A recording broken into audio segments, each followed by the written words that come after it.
2022년 11월 18일에 주시는 하나님의 말씀은 잠언 29장 25절의 말씀입니다.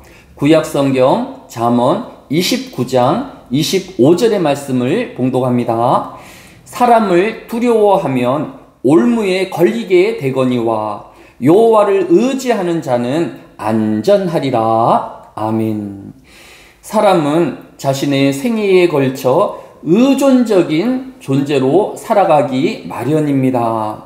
많은 사람들이 부모의 도움이 절대적으로 필요로 하는 영유아기와 노년기에서의 사람의 의존성은 대체적으로 인정하지만 성인기의 의존성에는 부정적이기도 합니다.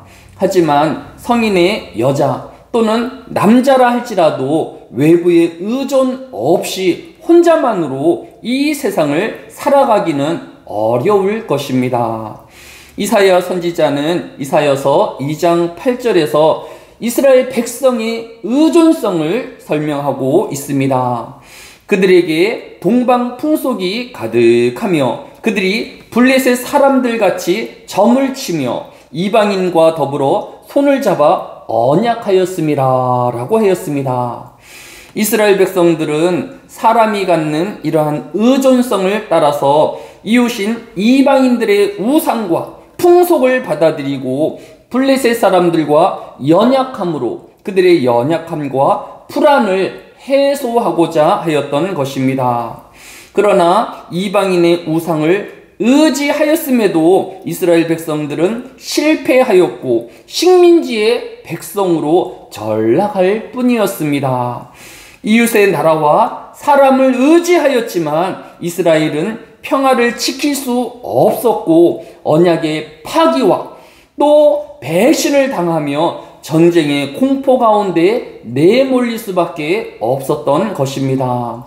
그래서 이사야 선지자는 이사야서 2장 18절에서 우상들은 완전히 없어질 것이며 또 이사야 2장 22절에서 너희는 인생을 의지하지 말라라고 권고하고 있는 것입니다. 하나님의 피조물인 사람은 그의 창조주이신 하나님만을 의지하며 그의 보호 안에 있을 때에만이 비로소 평안과 위로를 받을 수 있는 존재인 것입니다. 오늘 본문인 잠언 29장 25절도 사람을 두려워하면 올무에 걸리거니와 여호와를 의지하는 자는 안전하리라고 하였습니다. 돌과 나무와 같은 우상을 의지하여 안전을 평안을 얻을 수 없는 것입니다. 또 사람을 의지하여 그의 마음에 평안을 지속할 수 없는 것입니다. 성도는 오직 하나님을 의지함으로 평안과 또 참 기쁨과 만족을 얻게 되어지는 것입니다. 그래서 이사야 선지자 2장 3절에는 많은 백성이 가며 이르기를 오라 우리가 여호와의 산에 오르며 야곱의 하나님의 전에 이르자 그가 그의 길을 우리에게 가르치실 것이요 우리가 그 길로 행하리라 하리니 이는 율법이 시온에서부터 나올 것이요 여호와의 말씀이 예루살렘에서부터 나올 것임이니라.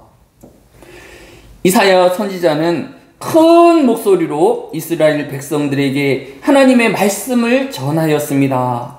오늘 하루를 시작하는 모든 성도의 마음이 예수의 핏값으로 사신 교회로 모이기를 이사야 선지자의 간절함으로 기도합니다.